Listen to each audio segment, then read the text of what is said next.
Olha, já estamos ao vivo no Facebook, já vou te apresentar. Deixa eu só pegar o link aqui para passar para o pessoal que está na sala. Seja bem-vinda, Ana, mais uma vez aqui com a gente. É um privilégio ter você falando sobre esse tema que a gente já queria trazer há algum tempo, né? A gente estava só aguardando o melhor momento. Sinta-se à vontade em casa, mais uma vez. Eu vou passar para todos vocês aqui o link. Que a gente está ao vivo. Eu queria apresentar a Ana para vocês. A Ana, ela é licenciada em Ciências Biológicas pela Universidade Estadual de Maringá, mestre e doutora em Ciências pela Universidade de São Paulo, foi semifinalista do FemiLab Brasil em 2018 e desde então caiu de amores pela divulgação científica e desenvolve trabalho comunicando a ciência de uma forma traduzida e divertida para a população pelo canal Nunca Vi um Cientista. Parabéns pelos 15 mil? 15 mil no canal. Parabéns pelos 15 mil. São vídeos muito leves e informativos. Então, parabéns pelo trabalho de vocês. Eu Nunca Vi o Cientista. Beijo para a Laura e para todo mundo que faz parte aí. Laura, beijão. E parabéns, muitos parabéns. Eu vou divulgar aqui para vocês o link também depois do Nunca Vi o Cientista. Vou só deixar você falar, tá, Ana? Fica à vontade, a casa é sua. Se quiser compartilhar sua tela e depois a gente conversa um pouquinho, tanto sobre o seu tema, quanto Nunca Vi um Cientista, tá? Tá bom. É uma honra para mim estar aqui de novo. Obrigada, Ju, pelo convite. Fechando, né, o mês das mulheres, tanta mulher maravilhosa que já passou por esse webinar aqui. Eu fico muito honrada, muito feliz com o convite, de verdade. Posso começar já? Tá. Bom, pessoal, eu creio que está todo mundo aqui bastante curioso em relação a esse título que eu escolhi, né? Eu esqueci de falar como é que vai ser, basicamente, a dinâmica aqui. Vai ser dividido, eu vou dividir em 2 blocos. Primeiro eu vou dar uma introdução, e aí a gente abre para as perguntas, e depois eu vou falar da minha pesquisa de doutorado, como é que foi, tá? Então, está todo mundo curioso com relação ao título, né? E os mais perspicazes já perceberam que é uma alusão àquela música que fala da melhor banda de todos os tempos, da última semana, né? Todo mundo já percebeu isso. Que claramente fala sobre essa rotatividade dos hits musicais, sobre essa dinâmica de troca de sucessos. E nesse caso aqui, tem esse mesmo sentido.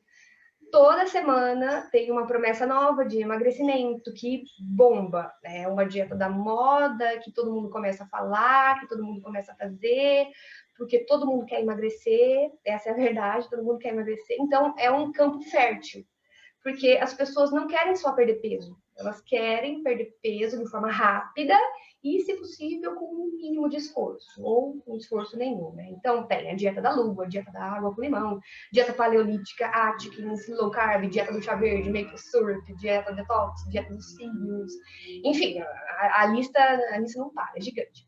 Então, depois você aí em casa faz um exercício, vai lá no tio Google e digita dieta ou dieta milagrosa, e aí vai em ferramentas e seleciona última hora, todos os posts da última hora. Hoje de manhã eu fiz isso e apareceu a dieta do ovo cozido. Emagreça 10 quilos em 2 semanas, sabe? Façam isso depois, aí vocês vão ver como isso é dinâmico, como toda hora aparece um milagre diferente, né? E só para quem quiser a definição de dieta da moda, né? Muita gente briga com isso, de que não é um termo científico, mas tem uma definição. São planos alimentares não convencionais que costumam ganhar uma popularidade rápida e costumam ser bastante restritivos ou com combinações incomuns de alimentos, ou mesmo com alteração no período e frequência das refeições. Então, geralmente, essas dietas costumam levar a uma perda de peso a curto prazo, mas em longo prazo tem uma baixa aderência, ou seja, é tão restritiva que as pessoas abandonam a dieta, né, e recuperam o peso e entram para a estatística do efeito sanfona, mas isso as blogueiras não contam, não é mesmo? O que acontece é que há estudos científicos que relatam que a maioria das pessoas que estão querendo emagrecer estão tentando algo novo, né, uma dieta da moda, tentando algo diferente de restrição alimentar e exercícios. Por quê? porque saiu matéria, porque a vizinha falou, porque a fulana deu entrevista. Então, existe muita informação sobre tudo, e ninguém sabe ao certo se é seguro, se todo mundo pode fazer, se dá para fazer a vida toda, se causa algum efeito colateral. Por isso, estudar esses padrões alimentares, né, essas dietas, é extremamente importante, porque nos permite avaliar os prós e os contras. E essa introdução toda aqui foi para falar que foi exatamente isso que eu fiz no doutorado. Estudei uma dessas dietas, uma bem famosinha. Todo mundo aqui da live, da sala, já deve ter ouvido falar sobre o jejum intermitente.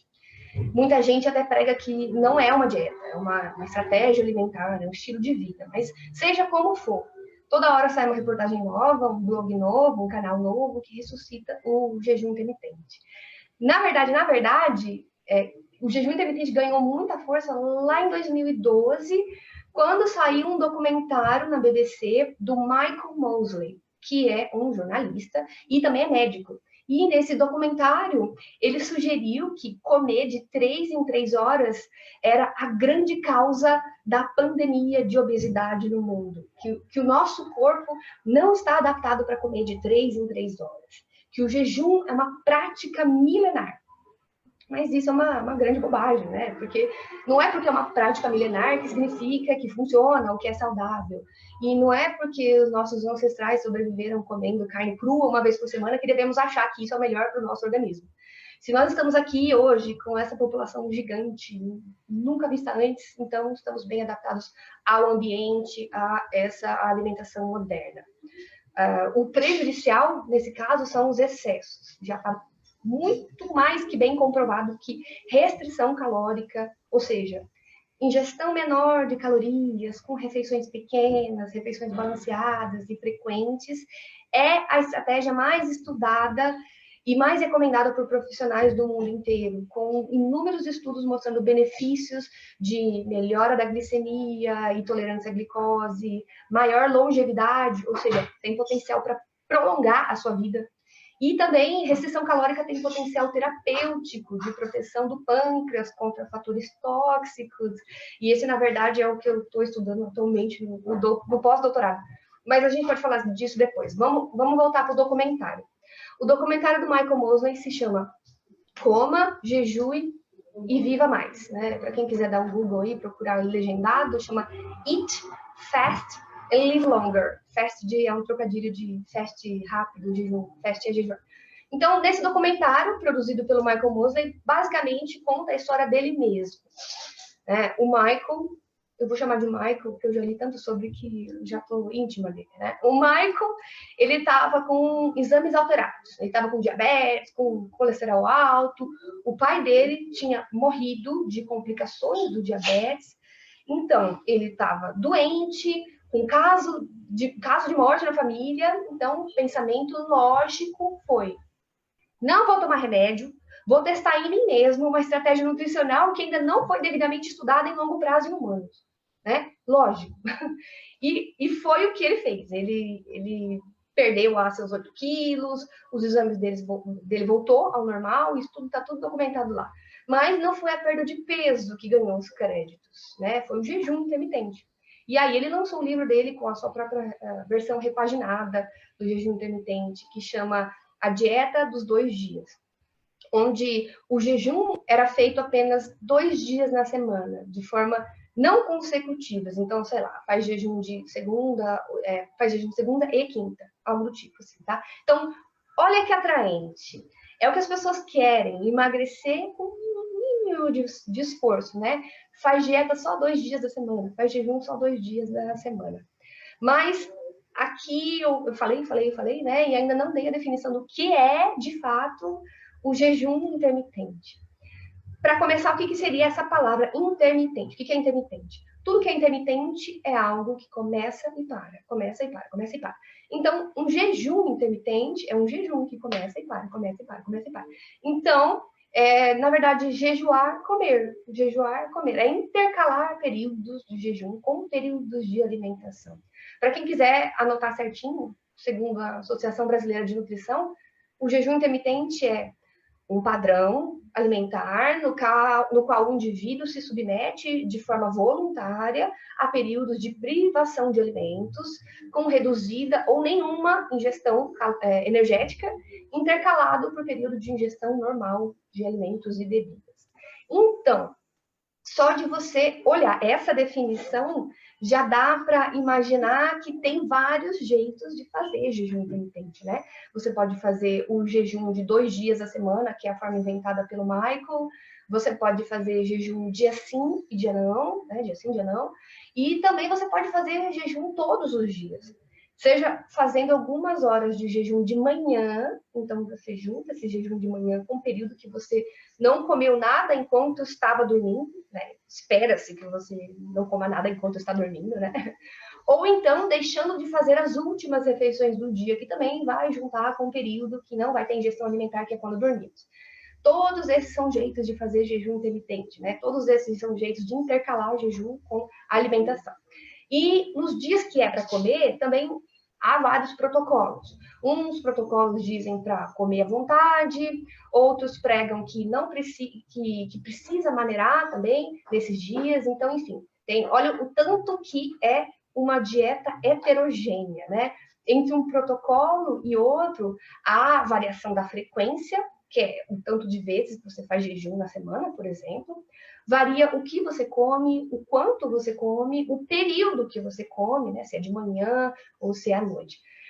Por isso, tem essa aparente falta de consenso entre os especialistas, entre os profissionais de nutrição. Por isso que parece que os estudos têm resultados tão conflitantes.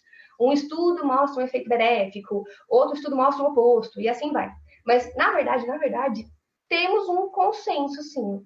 A Associação Brasileira de Nutrição soltou um parecer sobre jejum intermitente. Eles revisaram os estudos, eles até citaram o meu trabalho, e nesse parecer eles consideraram que as informações em humano, no longo prazo, ainda são poucas, são insuficientes para a sua recomendação por nutricionistas, que é o profissional capacitado para recomendar dietas. Então, de novo, não sabemos os efeitos em longo prazo, os efeitos nas diferentes idades, os efeitos entre os diferentes gêneros, entre os diferentes metabolismos, né? São necessários ensaios clínicos controlados, randomizados, especialmente de longo prazo em humanos. Por isso, quanto mais informações tivermos sobre o jejum intermitente, melhor é. E por isso que eu pesquisei os efeitos dessa dieta. Mas o estudo em si, como eu falei, eu vou deixar para o próximo bloco, onde eu vou falar dos principais achados, né? Não vou falar de todos, mas dos principais. Mas agora vamos abrir para as perguntas, para as pessoas não cansarem aqui da minha cara. Ana, calma aí. Liberou. Ainda. Então, você tinha falado eu não sei se eu compartilhei aqui o documentário, tem no Vimeo, eu acho que é esse que você falou, tem. Né? Uhum. Mas aqui você falou alguma coisa do período de sono, então o Enildo está perguntando se pode ser considerado, então, como um jejum intermitente, o período de sono que a gente não se alimenta. 8 horas, não é considerado, na verdade, não é considerado um jejum, né, mas se você ver a palavra breakfast, né? Breakfast é a quebra do jejum, né? Breakfast, quebra do jejum. Por isso que é tão importante o café da manhã, mas não é considerado um jejum, é apenas o período de repouso necessário para a espécie. E a Cássia, eu não sei de onde a Cássia é, depois você conta pra gente, tá, Cássia? Ela tá dizendo que faz jejum há 6 meses com low carb. Mas como é que é seu jejum? Conta pra gente um pouquinho, Cássia. Se você quiser falar um pouquinho dessa questão, Ana, porque assim, uma coisa é o jejum intermitente, outra coisa é o tipo de alimentação mesmo no período de jejum, correto? Isso, nossa. Ela falou de 2 coisas separadas, né? Tem variações, tem gente que faz jejum intermitente com low carb, com exercício de jejum, e aí vai colocando variável, e aí os efeitos ainda não se sabem dos efeitos, principalmente em longo prazo, né? Ela vai falar como é que ela faz isso? Não, desculpa, eu estava falando, estava muda. Ela está dizendo que é de São Francisco de Itabapoana, interior do Rio. Eu espero que ela fale para a gente como é que funciona o dela. Ela está dizendo que faz com um protocolo de 12, 16, 20, 24 e 36 horas. Caramba! de jejum, bastante, hein? Eu não entendo. Você pode explicar melhor para a gente, já que a gente tem até um exemplo de alguém que segue essa. Pode chamar de dieta ou é uma. Algumas pessoas vão te crucificar se você chamar de dieta, Não, mas eu chamo de dieta, então. Ok, mas a escolha da forma de se alimentar, ela está dizendo que faz com um protocolo de 12, 16, 24 e 36 horas. O que significa isso, Ana? É intercalar o período de 12 horas, não, ela faz período. Eu não sei como é que é esse protocolo dela, mas intercalar, faz 12 horas de jejum, aí come, aí depois faz 16, aí come, é isso? Depois faz 24, aí come. Eu nunca tinha visto um protocolo de variação, assim, eu sempre vejo protocolos fixos. Ah, eu faço 12 horas de jejum por dia, sei lá. Ou eu faço 2 vezes de 24 horas na semana. Mas na verdade ela colocou tantas variáveis, né, num processo. Então ela colocou a questão do tempo de alimentação, o tipo de alimentação, e ela falou que também está fazendo caminhada e em 4 meses ela emagreceu 20 quilos. Bom, eu acho que é meio um resultado esperado, viu, Cássia? Porque você uniu várias coisas aí, né? Então fica até difícil de saber se isso se deve ao período de alimento que você fica sem, né, Ana? Igual o Michael Mosley também. Ele começou a fazer. Ele não fazia dieta nenhuma, e aí tinha os resultados alterados lá, e aí ele fez alguma coisa, que é o jejum intermitente. Que como eu vou falar mais pra frente, também funciona como uma restrição, porque você acaba fazendo um período de jejum ali e você come menos. Então, no final, a média das calorias vai ser menor, né? Então, aí ele emagreceu. E sabe-se que emagrecer é bom, melhora os parâmetros, melhora as concentrações plasmáticas de colesterol, melhora a resistência à insulina. Emagrecer é bom, né, para a saúde em geral. E ele fez o livro colocando todos os créditos para o jejum intermitente, não pelo fato dele ter emagrecido 8 quilos. E, pelo que eu lembro, ele emagreceu 8 quilos em 2 meses. Então, foi saudável, foi devagar, aquela perda de peso que a gente quer, né? Porque é aquela perda de peso que é fácil manter depois. Se você perde muito rápido, é muito mais provável de você recuperar pelo menos uma parte desse peso aí. Então, a perda devagar é a que a gente quer. Rondinelli, eu não sei de onde você é também, se você puder, sempre que vocês fizerem alguma pergunta, gente, se vocês puderem se apresentar, é legal para a Ana saber de onde vocês são, e aí a gente consegue se organizar melhor também. Aqui, a Rondinelli está falando que ela ou ele, desculpa, não sei, faz 8 a 16... Calma aí, deixa eu tentar entender. 8 horas ela come, 16 ela fica sem comer. Durante 8 horas ela come. Depois ela fica 16 horas sem comer. Tá. Então a janela alimentar dela é de 8 horas. Mas qual período? De manhã? Se ela fica de manhã, ela come de manhã, ou ela deixa para comer mais à noite? Aí que tá o pulo do gato. Então, vamos ver o que ela responde, mas vou falar o que a Cássia disse. Que ela sempre começa o jejum às 18 e só come depois de um dos protocolos, que é naqueles tempos que ela disse, né? Que chega até 36 horas.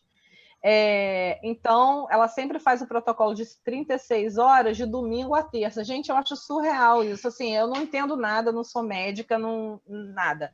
Mas, realmente, 36 horas sem alimentação, assim, humanamente, bom, vocês dão possível, né? Assim, para mim, Juliana, tá? Não sei se é certo, se é errado. Eu só acho que não é natural, né? Assim, na vida que a gente tem hoje, talvez não seja tão natural, mas eu acho que a Ana tem dados para dizer melhor. Quem sou eu para dizer certo ou errado? Não é esse o propósito aqui, né? A gente está querendo informar e trazer e compartilhar um pouquinho de conhecimento com evidências científicas, né, Não dá fome, não, Cássia? Você não tem 36 horas. Muita fome? 36 horas? 36 horas. Mas, enfim, eu vou continuar aqui. Ela falou que não dá fome, né? E a Glauce, que é de Maricá, ela está perguntando se já houve algum relato de problema cardíaco relacionado ao jejum. Nossa, eu precisava voltar a ver em humanos, né? Provavelmente em humanos. Eu precisava voltar a ver, porque assim, Jejum intermitente, eu parei de procurar depois que eu defendi, que foi em novembro, né? De novembro, dezembro, janeiro, fevereiro, 4 meses. Já tem, nossa, são muitos estudos que saem por dia, porque é um tema que está em alta, ou pelo menos estava em alta lá em 2014, que foi quando eu comecei. Então, como demora, né? Como a ciência demora para ser feita, agora estão saindo vários papers e vários papers. Então, é até possível que tenha alguma evidência. Tem muito estudo sendo feito em modelo animal, né? Os estudos em humanos, é difícil você conseguir aprovação e protocolo. Então, muitos dos estudos em humanos são daquelas pessoas que fazem um jejum por um mês, que é o jejum do Ramadã, que é por motivo religioso. Eu não sei se vocês sabem como é que é o jejum do Ramadã, mas são 28 dias que as pessoas, né, os praticantes do islamismo, eles ficam sem comer desde o nascer do sol até o pôr do sol. Então, todo o período de dia, todo o período que os seres humanos são ativos, eles ficam sem comer. E aí, assim que o sol se põe, eles podem comer. Mas aí, como eles passaram um dia sem comer, eles estão famintos, né? Então, eles fazem 2 grandes refeições, bem no comecinho da noite e outra no finalzinho da madrugada. Então, eles comem assim por um mês. E isso por 28 dias, né? Isso é um dos 5 pilares do islamismo, né? Fé, oração, peregrinação, caridade e o jejum do Ramadã, no mês do Ramadã. Então, é muito importante isso para ele. E tem 1 bilhão de pessoas do Islã, né? Do Islã. Então, essas pessoas são muito estudadas, voluntariamente, lógico, né? E os efeitos do jejum intermitente em humanos são muito nesse tipo de padrão, né? Do jejum de um mês. Claro que tem outros estudos, né? Mas eu precisaria dar uma olhada em relação a... O que ela falou? Cardiovasculares? Isso, se já foi relatado algum problema cardíaco relacionado ao jejum. Tem camundongos hipercolesterolêmicos que têm problemas, mas são perfis diferentes, né? Em camundongos ou ratos, eu não lembro se é. Mas eu posso revisar depois e mandar Não, tudo bem, a gente pode também ver na descrição do vídeo, a gente vai colocar algumas informações dessas que vocês estão passando, né? Então, se você encontrar alguma coisa, a gente pode responder a essa pergunta. Mas o Frederico Alves é de Patos de Minas, está lá no Facebook, e ele está perguntando o seguinte: para quem tem necessidade de apenas 4 horas de sono, essa pessoa tende a precisar de mais alimentos calóricos pelo seu metabolismo acelerado? Ou a quantidade de sono não está ligada ao gasto de energia? Eu acredito que esteja ligado, sim. A pessoa dorme menos, por mais que a gente gaste energia no sono, né? Gasta menos, né? Então, eu acredito que tem a necessidade de mais ingestão, sim. É um perfil matutino, né? Que fala, quando dorme, acorda super, super cedo, porque dorme pouco. Mas na verdade dizem que quando a gente vai ficando mais velho, a gente também fica com menos tempo de sono. Então, não sei se essa questão do acelerado... A gente pode chamar, inclusive, alguém... Da melatonina, né? Sobre essa questão do sono. Quanto mais vai passando a idade, mais a secreção da melatonina à noite, né? Que ocorre à noite. A secreção da melatonina vai caindo. Então, o gráfico é mais ou menos assim. A idade sobe e a secreção da melatonina desce. E eu lembro na aula que eu tive com o professor Tipola, lá do UCB, que ele falava que é por isso que as tiazinhas acordam às 5 horas da manhã para lavar a calçada. Porque a melatonina cai, né? E a melatonina é um hormônio importantíssimo, não só para o sono, né? Mas ele é um regulador do sono. Então, o pico começa a ser secretado à noite, lá para as 10, e atinge pico às 3 da manhã, eu não lembro mais como é que é essa questão, e regula tudo no dia seguinte, né? Regula vários parâmetros do corpo no dia seguinte, por isso que a melatonina é muito importante. E aí tá vendo estudo de se suplementar a melatonina em pessoas com mais idade, porque realmente tem menos melatonina. O Fred Leite está falando aqui, passar a seguir marombeiros que costumam participar de competições, passam dias em dietas super restritas, sem falar na ingestão de hormônios de todos os tipos, para manter o anabolismo e desidratando o nível secar sangue. entre aspas. Sim, para ter um peso menor, né? Para pesar menos na balança, porque tem competição. Esse mundo aí é loucura, né? É hardcore. Acredito que não seja saudável, porque são extremos, né? Tudo que é muito extremo já começa a complicar pro próprio corpo mesmo. O Enildo tá falando, ele não imagina a reação dele psicocorpórea sem comer por esse tempo todo. Imagino que deve haver algum preparo anterior para atingir esse tempo de abstinência alimentar. E a Cássia está dizendo que durante o jejum ela só toma café e chá sem açúcar e muita água. Ela acorda às 3 da manhã todos os dias. Nossa! Ela dorme tão pouco? Ela é a pessoa que... Não era ela. Não, faz, a Cássia é aquela que faz os protocolos no máximo até 36 horas. Mas não foi ela que perguntou sobre dormir pouco? Dormir 4 Não, quem perguntou de dormir pouco foi o Frederico. Tá. É outra pessoa, ela só está contando... os causos. Porque eu acho que realmente as pessoas que fazem, né, assim, que aderiram ao jejum intermitente, e você ainda não falou dos resultados desse jejum, que é aonde a gente vai chegar. Assim, para vocês terem uma ideia do que a gente vai chegar, né, de onde onde a Ana tá, o que ela fez, né? Então, assim, a adesão ao jejum que a gente estava conversando é assim, a pessoa que ela citou, um médico, né? Ele, na verdade, ele experimentou a hipótese dele nele mesmo, né? Ele tinha uma hipótese que o jejum iria colaborar para que ele perdesse peso, certo, Ana? Isso. E aí ele testou essa hipótese nele mesmo, né? Então, quando ele testou nele mesmo, o resultado que ele teve nele foi, sim, eu perdi peso, né? E assim, só que não necessariamente a questão da perda de peso, você tem tudo ok, saudável e tá tudo certo, né? Assim, se sua meta é perder peso, o jejum intermitente já tá... Sim, você perde peso. Mas o que causa essa perda de peso ou o jejum intermitente? Que eu acho que é para lá que a gente está indo agora, né, Ana? É isso que você vai falar nessa segunda parte. Isso. Na verdade, perder peso é um dos únicos consensos sobre jejum intermitente. Há o consenso de que causa perda de peso, porque você acaba restringindo a ingestão calórica um pouquinho. Isso eu vi também dos animais. Aí eu posso falar agora. Não sei se vocês querem fazer mais alguma pergunta.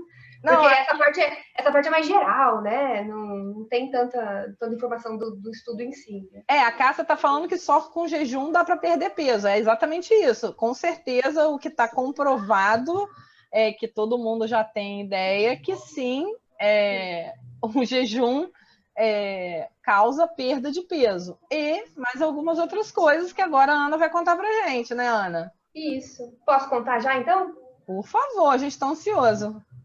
Tá bom. Vamos lá, deixa eu pegar aqui. Eu imprimi algumas coisinhas para deixar. Então, vamos lá. Vamos direto para esse estudo, falar como é que eu fiz isso. Primeiro, eu estudei os efeitos de 3 meses de jejum intermitente em ratos. E por que ratos? Porque no modelo animal você consegue controlar o ambiente, o quanto come, quando ele come, né? Ele não vai estar mentindo ali na ficha, não é? É muito mais controlado que estudos em humanos, né? Não que estudos em humanos não sejam importantes, mas é muito mais controlado. Então, essa é a gradação. Quando você quer saber algo em humanos, você faz estudos pré-clínicos, que são em células ou animais. E, além disso, você consegue também coletar muito mais dados do que em humanos, estudar muito mais profundamente os órgãos. Enfim, então, estudos em animais são uma ferramenta poderosa. Como é que foi esse estudo?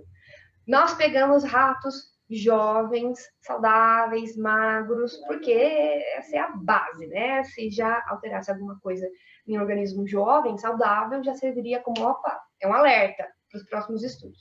Então, nós pegamos esses animais, dividimos esses animais aleatoriamente em 2 grupos. Né? O grupo controle comia ração padrão, balanceada para roedores, à vontade.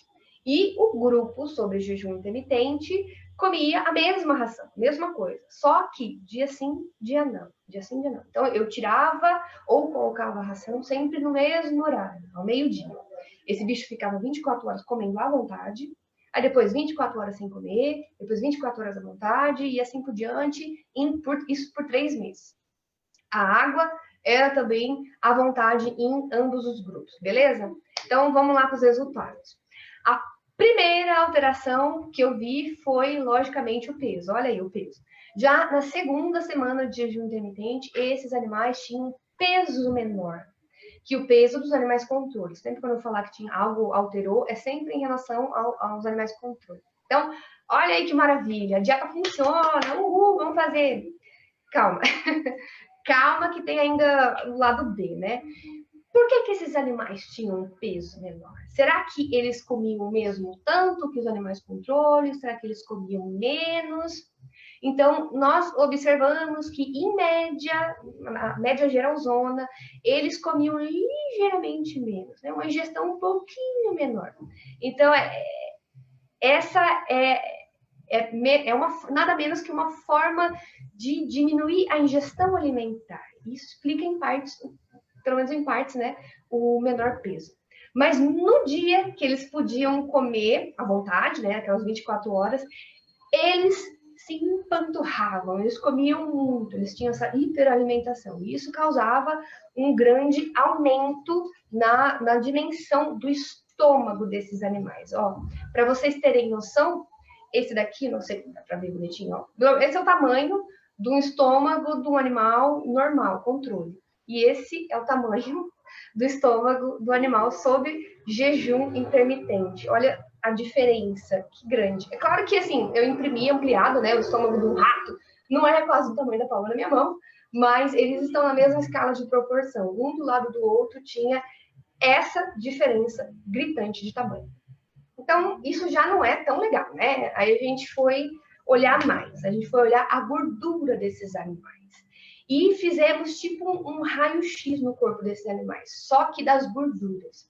E encontramos isso daqui. Deixa eu mostrar. Olha aqui, dá para ver? A gente encontrou isso daqui.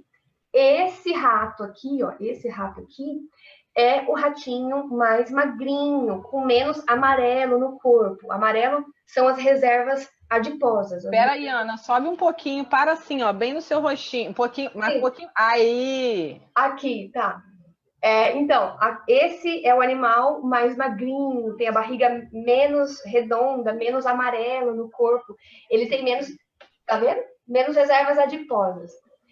E esse é quem? O que fez dieta por 3 meses? Não, esse é o animal que controle. Na verdade, o animal que fez a dieta por 3 meses é esse animal aqui. Olha só como ele tem mais amarelo no corpo, ele é bem mais redondinho. Então, a gente quantificou essa reserva de gordura desses animais, ele tem mais gordura. Então, faz perder peso na balança? Faz. Mas faz o estômago aumentar, faz as reservas de gordura aumentar. O que mais pode acontecer, né? Aí nós fomos olhar os músculos e observamos que o jejum intermitente por 3 meses diminui a massa muscular. Então, ganhou gordura e diminuiu os músculos. E, além disso, os músculos desses animais sob jejum intermitente têm menos glicogênio. Tem menos glicogênio. Que diabos é glicogênio? É a reserva de energia rápida do corpo. É formado por moléculas de glicose, é como se fosse a barrinha de cereal do corpo, que o corpo usa quando precisa de energia. Por exemplo, entre as refeições, né, que não estamos comendo nada, ou quando estamos fazendo algum esforço físico, o corpo usa essa energia do glicogênio. E o jejum intermitente reduz essa reserva energética de glicogênio. Então, esses ciclos de jejum esgotam o glicogênio do corpo, e quando o animal volta a comer, que seria o momento de repor o glicogênio, isso não acontece. Não consegue repor os estoques de glicogênio. E então, se esse animal precisar fazer um esforço, alguma atividade, isso poderia prejudicar o desempenho. Então, tem até estudos em humanos mostrando que o jejum intermitente afeta o desempenho durante exercícios, eleva a fadiga, eleva o cansaço, enfim. Agora, vem cá comigo. Presta atenção. Esse glicogênio aqui tá baixo, né? Eu falei que ele tá baixo. E sabendo que, deixa eu pegar aqui, quem estimula A síntese desse glicogênio é o hormônio insulina. Como vocês acham que está a insulina no corpo desse animal? Então, o glicogênio está baixo, está bem baixo aqui. E como que está a insulina? Alta, baixa, alta. Quem chutou baixa, errou! Por quê? A insulina plasmática está lá na casa do chapéu, está alta pra caramba. E a insulina é um hormônio muito importante, responsável por quê? Por abrir as portas do nosso corpo para glicose. Eu não sei se está invertido, eu estou vendo invertido. Está invertido aí? Não? Ah, então tá. A insulina é um hormônio responsável por abrir as portas do nosso corpo para glicose. Você come, né? Aí os alimentos têm glicose, que é a energia, e essa glicose vai para o sangue para entrar nas nossas células. Então a glicose entra nas nossas células. E ela não pode ficar passeando no sangue, porque isso dá um monte de problema, entope vaso, aumenta a pressão, dá problema no corpo todo. Então, para a glicose entrar nas células, é a insulina que vai abrir, é a chave que abre a porta dessas células, aí a glicose pode ser usada como energia. Então, uma concentração elevada de insulina no corpo é um clássico sintoma de resistência à insulina. E por quê? Porque um aumento na secreção dessa insulina significa que ela não está agindo bem no corpo, não está abrindo as portas das células para a glicose entrar no corpo. Então, o corpo manda o pâncreas secretar mais insulina e secretar mais. E estudamos isso nos tecidos desses animais e mostramos que realmente a insulina não está agindo bem, não está agindo como deveria, tanto no músculo quanto no tecido adiposo. E por isso o pâncreas está secretando mais insulina para tentar manter a glicose dentro das células, a glicose nos níveis normais no sangue. E o pâncreas, coitado, tá só o pó da rabiola, secretando insulina a rodo. Nós mostramos um aumento da morte programada das células desse pâncreas, e com isso também vimos uma diminuição das estruturas que secretam essa insulina, são chamadas ilhotas pancreáticas. As células nessas estruturas estão morrendo. E, além disso, nós observamos também um aumento dos radicais livres desse pâncreas. Vocês já devem ter ouvido falar de radicais livres, mas, resumidamente, radicais livres são importantes para o corpo em condições normais, mas um aumento muito grande, por muito tempo, pode prejudicar as células do nosso corpo, e, nesse caso, as células do pâncreas, que, como a gente viu, tá tudo bagunçado, né? Tá essa bagunça. Então, o que acontece? Em geral, o diabetes se inicia assim, desse jeito. Um aumento da demanda de insulina por causa da resistência a essa insulina, e essa insulina geralmente vem antes do aumento da glicose no sangue, ou seja, existe um período onde a glicose no sangue está normal, dentro da faixa normal, porque as células pancreáticas compensam essa resistência à insulina, aumentando essa secreção, e foi isso que observamos. Glicose normal, insulina lá em cima, alta. Mas isso pode causar prejuízos para o pâncreas, e isso observamos também. E em estudos com tempos maiores de jejum intermitente, essa resistência à insulina foi se agravando, os animais desenvolveram intolerância à glicose, coisa que nós não observamos, né? Aí a glicose fica descontrolada, e como a gente já viu, isso não é legal, né? Pode dar um monte de problema. E tem gente que falou que esse estudos em ratos, né? Estudo em modelo animal não conta, porque é rato, né? Não é humano, é rato. Não tem como, né, extrapolar os efeitos de um organismo para o outro. Então, tá bom. Vou falar uma pequena revisão agora em humanos. Jejum intermitente aumenta o risco de hipoglicemia, cetoacidose, desidratação, hipotensão e até trombose em diabéticos. Jejum tem potencial de causar distúrbio de compulsão alimentar. Jejum intermitente elevou pressão e colesterol em homens de meia idade. Jejum intermitente aumentou a fadiga e diminuiu o desempenho em atletas. Jejum intermitente piorou a tolerância à glicose e diminuiu o gasto energético em mulheres obesas. Isso aí é só uma olhada por cima. Então, tem resultado, sim, em efeitos. Por isso que não tem esse consenso. Isso significa que jejum intermitente é ruim? Calma, você está nervoso. Não é isso. Lembra que eu falei lá no começo que tem vários protocolos de jejum intermitente? A gente não pode pegar, colocar todos esses protocolos em pé de igualdade para avaliar se é uma estratégia benéfica ou não. Né? Cada vez mais os estudos estão mostrando que o jejum intermitente pode resultar em efeitos diferentes dependendo do período do dia que ele é praticado. Por exemplo, limitar a ingestão de alimentos ao período ativo. Então, você ingere alimentos no período ativo, que no caso de humanos é o período diurno, né? De dia. Isso melhorou a sensibilidade à insulina, a pressão sanguínea, a tolerância à glicose. Na verdade, esse é o estudo que os especialistas da internet esfregaram na minha cara centenas de vezes para refutar a minha pesquisa, sendo que nem usa o mesmo protocolo que eu usei. Mas, enfim. Agora, limitar a ingestão alimentar ao período de repouso. E, de novo, no caso da espécie humana, isso é mais tarde, mais à noite. Isso piorou o controle glicêmico, a pressão sanguínea e contribuiu para o desenvolvimento de obesidade, desordens metabólicas. Isso sugere essa importante influência do período do dia que o jejum é feito, ressaltando a importância dos ritmos biológicos de cada espécie. E para confirmar isso, essa hipótese, há grandes estudos em humanos, prospectivos, controlados, randomizados, em longo prazo, em estudo de década, 9 anos, mostrando efeitos prejudiciais do hábito de não comer o café da manhã, então de pular o café da manhã, que pode ser considerado um tipo de jejum intermitente. Lembra que eu falei lá no começo que prolonga o jejum noturno para a fase ativa? Então, esse hábito foi associado com aumento da obesidade, sobrepeso, controle glicêmico prejudicado, resistência à insulina, risco de diabetes tipo 2. Então, o que isso nos diz? Nos diz que mais estudos em longo prazo são necessários para investigar qual seria o melhor protocolo de jejum intermitente para reduzir esses efeitos colaterais que a gente observa e qual seria, para o jejum intermitente, então, ser considerado uma boa alternativa para perda e manutenção do peso, né? Porque tem que perder e ele ficar abaixo, né?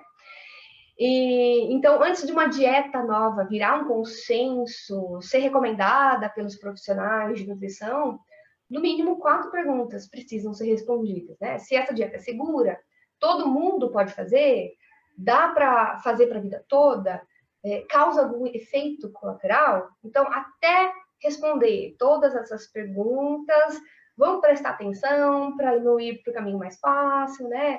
Fazer uma reeducação alimentar, o acompanhamento do profissional nutricionista é muito importante, fazer atividade física, que ainda é o grande consenso entre os nutricionistas e pesquisadores.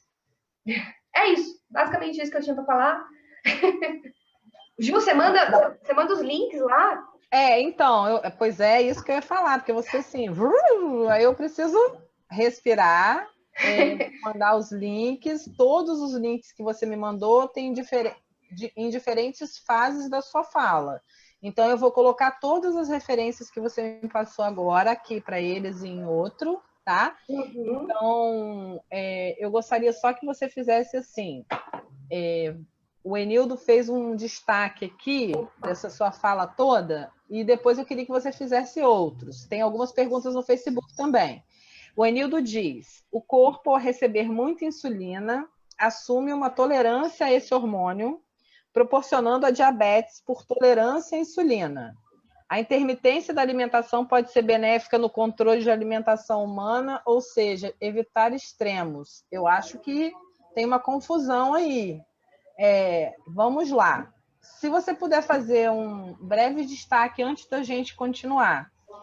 O período de ausência de alimentação, nesse jejum intermitente, os efeitos que você notou, tanto na insulina, né? Você está dizendo que falta glicose quando você não se alimenta por longos períodos.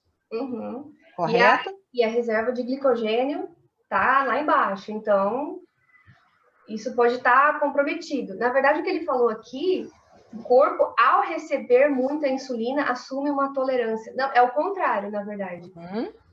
A insulina que está no corpo não está agindo direito, né, nas células musculares, nas células adiposas. Então, para não deixar a glicose no sangue subir, o pâncreas vai lá e ele recebe o estímulo para secretar mais. Então, não é que ele tem muita insulina, o corpo desenvolve uma tolerância. uma intolerância, né? Aí a intolerância chega, a resistência a essa insulina chega primeiro e isso faz o pâncreas aumentar cada vez mais. Isso acontece muito em diabetes tipo 2, né? A insulina vai lá em cima e aí tem uma hora que não dá, tem uma hora que o corpo não consegue, né? O pâncreas não consegue manter essa taxa ou ainda essa insulina alta para caramba não é suficiente para manter a glicemia, e aí essa glicemia sobe. E aí é intolerância à glicose. Então, resistência à insulina e intolerância à glicose, e aí caminhando para a instalação do diabetes tipo 2. Entendeu, Enildo? Ficou mais claro agora? Ficar sem comer, né, por muitos períodos, tem estudos que dizem que é um ambiente preparado para a resistência à insulina em longo prazo, porque essas quedas mais abruptas, tanto da insulina quanto da glicose, é um ambiente biológico que esgota é uma palavra feia, mas esgota o pâncreas, e em longo prazo, depois de décadas fazendo isso, pode ter alguma consequência. Igual o estudo lá que observou mais de 100 mil pessoas, é um estudo de coorte, mais de 100 mil pessoas que pulam o café da manhã, isso por 10 anos. Esse grupo de pessoas tem muito mais probabilidade de ter aqueles distúrbios que eu falei lá, de resistência, insulina e até diabetes tipo 2. Olha só que interessante. Mas é uma coisa que você não vai ter, não é ficar um dia sem comer, ai meu Deus, vou ter diabetes. Não. Principalmente se já tem predisposição, se tem caso na família, se você já tem uma predisposição genética, você deveria procurar um nutricionista, um profissional para fazer uma reeducação alimentar, uma restrição calórica, uma alimentação balanceada, para fazer as coisas, né? Que esse é o certo, na verdade. Né? Esse é o que se tem, esse é o que foi bem estudado em humano, em animal, em tudo quanto é lugar, restrição calórica, tem esse fator terapêutico de melhora da saúde, melhora de todos os parâmetros metabólicos.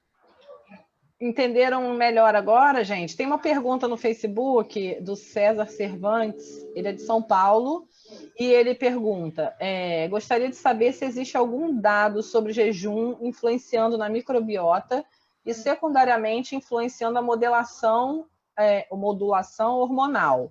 Existe algo, visto que alguns trabalhos, pelo menos em modelo animal, modificam a produção hormonal? Qual hormônio? Se você puder dizer, César, qual hormônio, por favor? Tem estudo em microbiota, esse é um campo à parte, né? Tem estudo, eu sei que que eu já vi estudo de jejum, mas eu não fiz esse tipo de revisão. Quando eu fui escrever, né, a revisão da tese do pâncreas, eu foquei mais na parte metabólica, em modificações gerais no corpo, porque se for ver, tinha, na época, 700 artigos.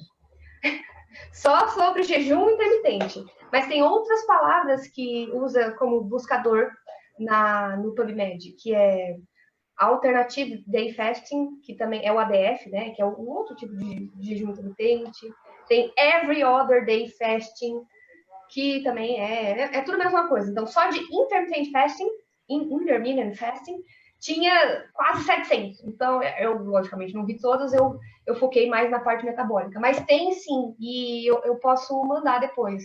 Vocês também podem procurar no PubMed, não sei se o quanto o público aqui conhece, né? O PubMed, que é um dos maiores, se não o maior, buscador na área de pesquisa científica, pelo menos na área médica, né? Então, depois eu posso passar também. Eu vou passar aqui para você. Você me passou por e-mail o restante dos seus links? Você completou em algum lugar, Ana? Não, tá. Eu mandei tudo para você. Aí, era só eu vou conferir. A segunda parte. Tá, eu vou passar aqui para você e você confere para mim antes de eu passar para todo mundo. Eu vou passar para todo mundo, tá? Era só duas coisas, de pular o café da manhã e comer dieta, como é que é? Comer de dia e fazer jejum à noite. Então, eu não sei se é isso tudo aí, vê. Deixa eu ver, pular o café da manhã. O pular tá certo. Eu só recebi isso, tá? Eita, o resto não foi? Não. Ah, tá. Então, pular café. Olha só, vou mandar tudo de novo. Não, tudo bem. Olha só, gente, não se preocupem com esses links que a gente vai colocar na descrição, igual a gente está fazendo com todos os webinaristas, quando a gente, no YouTube, quando a gente divulgar o vídeo, todos os links de referência que ela está falando vão estar lá, tá bem? Então, não precisa se preocupar, tá, Ana? Que na hora que a gente colocar lá no YouTube, agora tem várias perguntas aqui. Então, a pergunta do César, você não tem exatamente, se a gente não souber não é muito seu campo agora, certo? Até onde eu sei, tudo influencia a microbiota. Tudo. Na verdade, bastante, não comer, comer muito. Tem muito estudo sobre uma área, um campo completamente à parte a microbiota, né? Ele está falando que, na verdade, é em geral, mas que existe um trabalho que mostrou a produção de testosterona e estrógeno, mais especificamente. Pela microbiota? Vamos ver o que ele responde. Nossa, que interessante. Se você puder compartilhar, César, com a gente. Compartilha depois. Tem uma pergunta do Guilherme Barbosa também, está dizendo sensacional. E, Ana, alguém estuda a variação da necessidade de jejum em diferentes estações do ano? Combinação de quantidade de luz do dia e jejum parece ter muito a ver, principalmente pensando na natureza de animais e recursos disponíveis, né? E a Olga está dizendo que pensou a mesma coisa, né? Que veio os ursos na mente. Então, seria legal a gente fazer um paralelo aí. O ursos é completamente diferente, porque hiberna é outra coisa. Mas pensando no país que a gente está, não tem tanta variação, né? É pouco, não tem tanta variação de período de horas, clara ou escura. Mas quando a gente vai indo mais para o norte do continente, por exemplo, a gente pode ver que isso varia bastante, né? Tem lugar que escurece às 2 da tarde, aí é uma outra dinâmica. O corpo das pessoas que moram nesse lugar está completamente adaptado, já sabe. O próprio corpo sente essa variação e, né, tem as respostas metabólicas. Então, eu acho que eu não sei como é que é a dieta nesses locais, mas eu acho que naturalmente as pessoas dormem mais cedo, logicamente, modulam aí o seu sono e a modulação também da fome, né? Então, o sono modula a fome, tudo, o relógio central modulando tudo. E a influência de se comer menos ativamente, porque tem menos luz, não sei se tem estudo vendo isso, mas me parece bem lógico de que faz todo sentido. Não de buscar comer menos, mas a pessoa acaba sentindo menos fome, talvez, porque a nossa fase ativa é no período que tem luz, né? A gente é estimulado para isso. E a nossa fase de descanso, regeneração celular, descanso, né? Tudo mais na parte escura, na parte que a nossa espécie vai ficar de repouso. Então faz todo sentido para mim. Também não sei se tem estudo. Ai, meu Deus. Porque não dá para ter todas as informações do... Não, Mas está tudo certo. O César compartilhou o link, eu vou compartilhar. Legal. Eu vou compartilhar com vocês. A Laura está dizendo que você né? Sabe como é que é? PHODA. Melhor sócia. Saudade de você, Laura. Então, Ana, mas assim, minha dúvida também é que a gente está fazendo essa questão da natureza, como o Guilherme falou, né? E a gente ouve muita gente falar sobre essa questão de que a gente sobrevivia muito bem assim, né? A gente se alimentava muito menos, a gente tinha, enfim, todo esse contexto de buscar o alimento e ficar muito tempo sem se alimentar, porque era assim, né?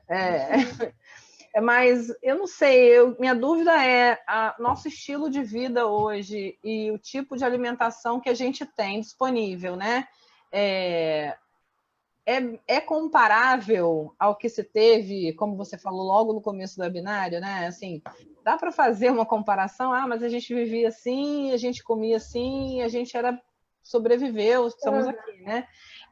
Assim, eu não sei como é que funciona isso evolutivamente, a questão hormonal e todo esse contexto alimentar e nosso estilo de vida, né? Como é que isso impacta na indicação de um jejum intermitente ou, enfim, existem outras recomendações para quem faz ou escolhe estilo de alimentação?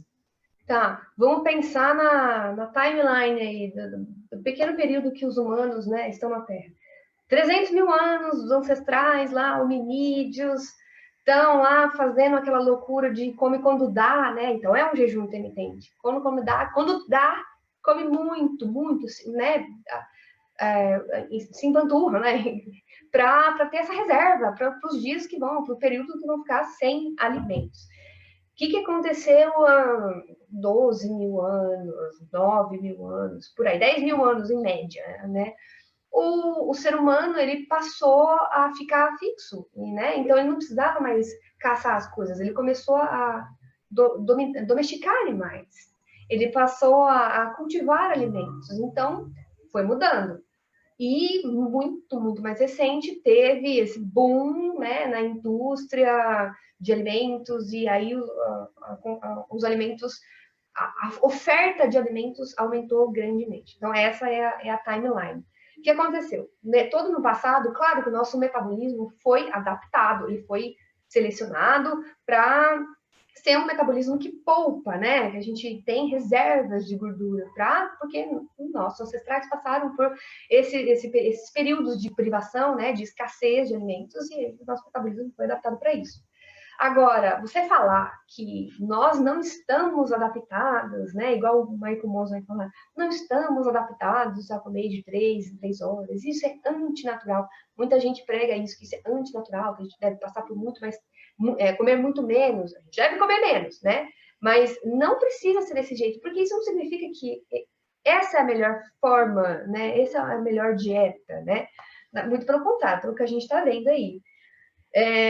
Vamos pegar o exemplo do leite, por exemplo, né? 10 mil anos, vamos arredondar, cerca de 10 mil anos, os homens passaram a domesticar as vacas, né? Até camelo, tem estudos falando sobre camelo, mas vamos falar da vaca. Domesticaram as vacas, começaram a pegar o leite das vacas. O que aconteceu? O gene da lactase, que é a enzima que quebra o leite, ele já existia em algumas pessoas na população, mas aí ele teve uma pressão seletiva positiva do ambiente, né? Então o ser humano modificou o seu próprio ambiente, domesticando as vacas, e com isso ele conseguiu mudar o seu ambiente, e agora temos leite na idade adulta. Olha só que coisa nova. Antes era só leite da mãe da criança, e quando a criança desmamava, a lactase não tinha mais por que tanto perdurar na idade adulta. Então, a maioria da população não tinha lactase, a enzima que quebra a lactose. Quando domesticou-se as vacas, né, obtivemos leite na idade adulta, isso mudou rapidamente. Em questões de gerações, mudou em questões de 1000 anos, por exemplo. Isso mudou muito rapidamente. Então, analisou as múmias, fósseis, os esqueletos dos seres que viveram naquela época, e viram que assim que surgiu, né, a domesticação de animais, surgiu também o gene da lactase, né, mais dominante na fase adulta. Olha só que curioso. Então, o organismo ele tem uma grande capacidade para se adaptar, é muito flexível. E a gente dizer que o ser humano moderno está mais adaptado a ter uma dieta do ancestral de 300 mil anos, você está de brincadeira, né? Então, muita gente prega isso. Não, a dieta do paleolítico, porque a gente foi adaptado por milhares de anos. Foi adaptado por milhares de anos naquela época, agora é essa época, né? Então, fazer essa comparação aí é um pouquinho mirabolante demais. A gente está completamente adaptado para a nossa idade atual. O que pega aqui não é nem um negócio de comer de 3 horas, é o excesso, né? Peso é basicamente déficit energético, positivo e negativo. Então, né, déficit positivo é esquisito. Mas é a energia que você come do dia. Se sobrou, vai acumular. Se faltou, você vai emagrecer ou manter, enfim. É basicamente isso. Quando a gente tem uma oferta de produtos industrializados, embutidos, coisas rápidas, cheias de gorduras hidrogenadas e tudo mais, então a gente está favorecendo o superávit energético, né? A gente vai ter mais energia, e aí isso favorece a obesidade. Isso fica bem mais evidente em países desenvolvidos, como, né, Estados Unidos e tudo mais, né? Pessoas indo no supermercado no carrinho, né, para evitar. As pessoas gastam o mínimo possível de energia, né, porque tem tudo chega em casa, não sai mais para nada, e também comem muito mais. Então, falar que é porque está comendo de 3 em 3 horas é também mirabolante demais, né? A pessoa tem que rever a sua balança aí de gasto e ingestão calórica. Agora, a pessoa que quiser fazer o paleolítico, eu falo, não, você quer fazer a dieta de 300 mil anos atrás? Beleza, mas você vai comer carne crua, e uma vez por semana só. Porque muita gente fala, dieta do paleolítico. Ai, meu Deus. Mas é isso, né? Tem pessoa para tudo. Não, é que assim, eu tinha que trazer, porque quando você fala em jejum intermitente, automaticamente liga essa questão da dieta do paleolítico ou de alguma coisa nesse sentido, né? Então, só para a gente fazer um paralelo, sim. né? Claro, tem que falar isso. Na verdade, o Enildo está perguntando, nossa dieta é regulada pelo nosso ambiente atual. Estamos numa fase de transição em que nosso organismo se otimiza com o que ingerimos? Seria isso? Se otimiza com o que ingerimos? Ele vai... Reformula, Enildo, por favor, para a gente entender melhor. Assim, Ana, nos estudos que... Como cientista que fez um doutorado tentando ver os efeitos do jejum intermitente no pâncreas em animais de laboratório, que foi o que você fez, né? Você indicaria o jejum intermitente para mim? Porque, assim, eu acho que eu estou precisando ter uma indicação, assim. Eu já recebi várias indicações, sabe? Mas estou brincando, mas é sério, assim. Alguns nutricionistas, importantes nutricionistas, indicam e recomendam essa alimentação jejum intermitente. Mas você que estudou o jejum e os efeitos no pâncreas, você me recomendaria? Olha, vamos pensar. A mãe da minha vizinha, a nutricionista dela indicou o jejum intermitente. Ela veio toda desesperada, perguntando: ai meu Deus, e agora? Eu sei, né, que você trabalha com isso. Será que ela vai passar mal? O que não se sabe ainda? Efeitos em longo prazo, por exemplo, né? Anos fazendo jejum intermitente. Em humanos, por exemplo, a recomendação dessa vizinha foi de 15 dias fazendo jejum intermitente, né? 15 dias, dia sim, dia não, dia sim, dia não. E aí eu pensei, olha, eu não tenho, não pode ser assim tão prejudicial, porque é curto prazo, né? Se essa é a estratégia que vai fazer ela reduzir o peso em curto prazo, se ela tentou de tudo quanto é jeito restrição alimentar, o que eu quero chamar atenção é o longo prazo, né? Ainda não se sabe os efeitos de anos, vários períodos dessa dieta em humanos. Então, eu teria parcimônia, né? Eu não conseguiria ficar sem comer de forma alguma, mas varia de cada organismo, né? Eu não faria.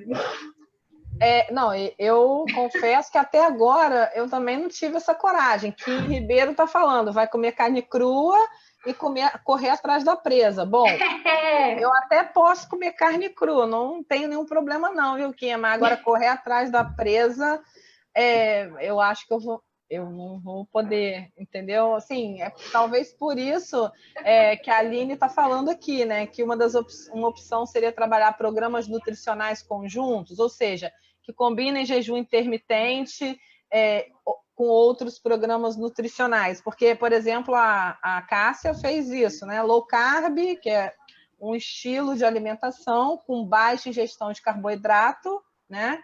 E ainda exercício, né? E exercício, mas por 6 meses jejum intermitente. Assim, 6 meses é considerado longo prazo, correto?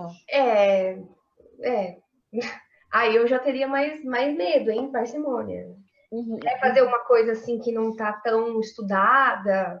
Cara, tudo bem, porque eu sou pela conta e risco da caça, né? Não, Mas ela deve ter eu recebido teria. orientação médica, né, Cássia? Pois é, então. Esperamos que sim, né?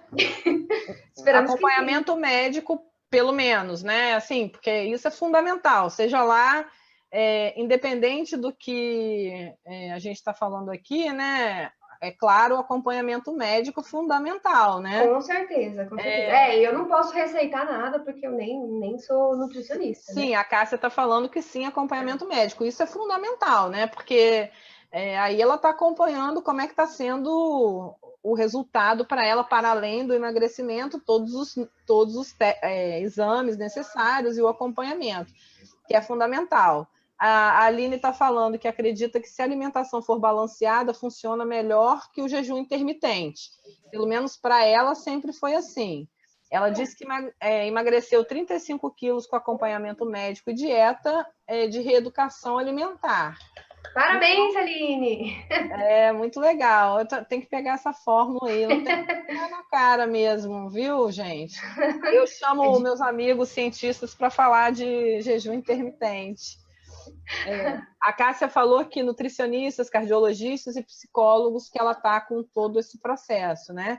A Aline disse que engordou depois na gravidez, mas está de volta à reeducação alimentar. Equilíbrio é sempre importante, né, Ana? Assim, em qualquer coisa mesmo, né? Os extremos é o ruim, né? Comer muito pouco, comer muito. É isso que geralmente complica, né? Mas baseado no que você estudou, assim, qual é a maior preocupação que a gente poderia ter em relação a esse tipo de alimentação ou jejum intermitente a longo prazo? Você falou algumas coisas, mas vale destacar, assim, como cientista, qual é a sua maior ressalva ou sua maior preocupação pelo indicativo da sua pesquisa? Então, eu vou puxar a sardinha para o meu lado aqui, né? Porque a gente estudou a influência disso, o começo era focado mais no pâncreas. A gente queria só ver se altera a célula beta-pancreática, que é a célula que secreta a insulina. A gente queria ver isso. O que aconteceu foi que a gente foi vendo, a gente pegava o rato e via que ele tinha muito mais gordura. Mas como assim, né? Aí quantificou, tinha mais. Aí falou, mas será que o músculo? Ah, quantificou, tinha menos. Ah, mas não sei o que será. E aí uma coisa foi levando ele. Mas o foco era o pâncreas. Então, eu penso numa pessoa, por exemplo, diabética, que já tem o metabolismo da glicose comprometido, já tem uma intolerância à glicose, já tem uma resistência à insulina, e aí ela fazendo esses ciclos de jejum, e tem estudo falando que em diabéticos aumenta a probabilidade de você ter, por exemplo, uma hipoglicemia, uma crise hipoglicêmica, que é muito perigoso. Então, essa é a parte que eu teria mais medo em longo prazo. Ou uma pessoa que já tem uma predisposição, já tem caso na família, né? Minha mãe é diabética. Olha, eu tenho geneticamente uma predisposição a ter diabetes. Então, eu tenho que manter na faixa de peso aceitável, eu tenho que praticar exercícios 3 vezes por semana, pelo menos, né? Para tentar diminuir a interferência dessa carga genética que eu tenho, para poder retardar ou não ter diabetes no futuro, né? Não ter. Então, quem já tem essa predisposição, quem já tem problema no metabolismo da glicose, fazer o jejum intermitente em longo prazo, essa seria a minha maior preocupação. Uhum. E deixa eu ver aqui o pessoal. A Letícia. Oi, Letícia, tudo bem? Beijo. Letícia está fazendo pós-doc em São Carlos. Está falando que existem sites que indicam jejum intermitente para vegetarianos. O que você acha disso? Nossa, jejum mais vegetariano. Sites, né? Tem blogs, tudo quanto é jeito. Quando eu saí lá no The Guardian, foi lá um congresso lá em Barcelona, e saí no The Guardian, e aí saiu aqui também, teve muitos blogs, muita gente fazendo vídeo no YouTube, criticando, né, o estudo, criticando os resultados e essas coisas. Mas depois foram saindo mais estudos mais ou menos parecidos e é isso, é esperar outros estudos em humanos. Qual que era a pergunta mesmo que eu esqueci? O meu foi falando aqui um monte de coisa. Ela está falando sobre a sua opinião. Do vegetariano, não faço ideia. Porque, assim, o que eu tenho em mente do vegetariano, até na Perifacom me perguntaram, essa foi a pergunta que mais fizeram na Perifacom. Perifacom foi aquele evento que teve sábado passado de fazer a Comic Con na periferia, com entrada franca, foi bem legal. E o grupo do Via Saber fez o Pergunte a um Cientista lá, então leva o cientista e deixa a galera fazer pergunta que quiser. E aí, essa foi a pergunta que mais fizeram para mim, sobre o vegetarianismo, né? É perigoso? Aí eu falei assim, olha, né, a base ali da nossa alimentação é o carboidrato, né? É a recomendação mundial, né? 55%, alguma coisa assim. Bom, é a base. Depois vem as proteínas, depois vem as gorduras, né? Beleza.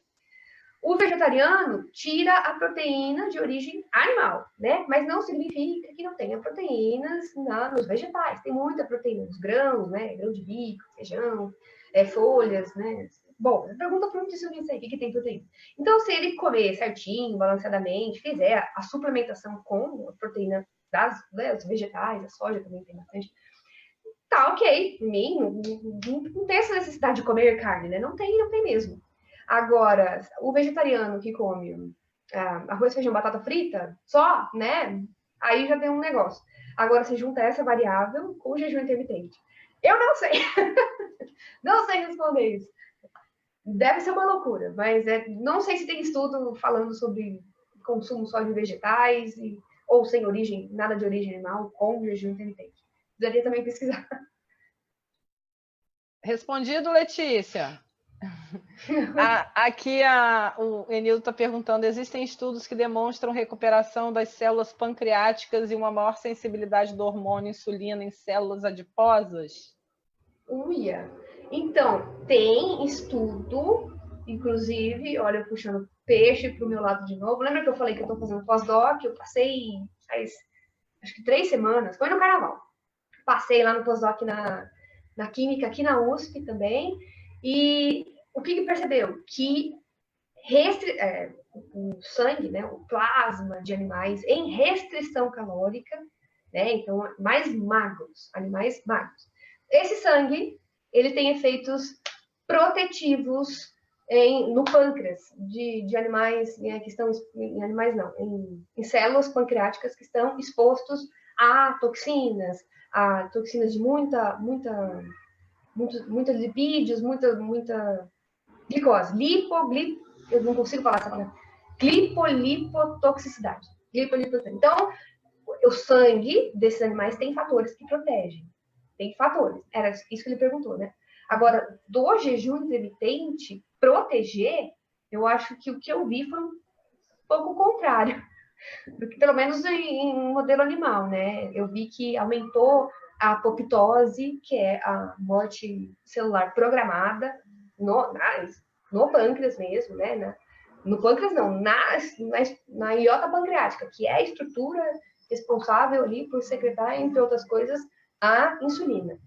Então, foi basicamente voltar. Teve uma redução da massa dessas ilhotas, né? Então, apesar de o pâncreas estar ali secretando insulina bastante, essas ilhotas são menores, elas estão morrendo porque esse pâncreas está a todo vapor. O estudo acho que era 8 ou 9, acho que é 8 meses. 8 meses, nesse mesmo protocolo, mostrou intolerância à glicose, basicamente o diabetes mesmo, porque vai progredindo, né? Vai piorando o quadro, e o que era só uma resistência à insulina passa a ser também intolerância à glicose, e aí o diabetes se instala. É claro que a gente está falando de um período de tempo. O que você chama de período longo de tempo, Ana? Só para a gente esclarecer, sim. A partir de quanto é um longo período? Depende da espécie, né? Se você pensa em... Nós, pelo menos. Humanos, tá. Depende do parâmetro também. Eu acho que, assim, um semestre é longo. Mas tem coisas que só vão ter resultados depois de anos, né? Então, depende do que quer avaliar. Eu acho que falta estudos de jejum intermitente de mais de um ano para ver se tem realmente alguma alteração significativa. Não é uma semana, um mês. de jejum intermitente que vai fazer alguma coisa significativa em longo prazo. Apesar de ter um estudo, eu lembro que está aqui em algum lugar, depois eu posso mandar. Tem um estudo que fizeram de epidemiológico de incidência de diabetes na Arábia Saudita, se eu não me engano.